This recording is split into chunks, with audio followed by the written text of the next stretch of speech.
And when you pray,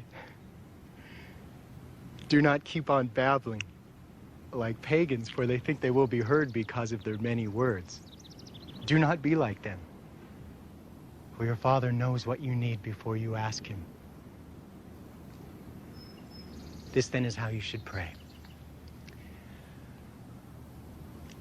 Our Father, in heaven, hallowed be your name. Your kingdom come, your will be done on earth as it is in heaven. Give us today our daily bread. Forgive us our debts as we also have forgiven our debtors.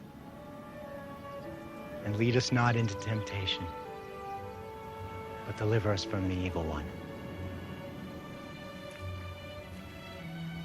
For if you forgive men when they sin against you, your heavenly Father will also forgive you. But if you do not forgive men their sins, your Father will not forgive your sins.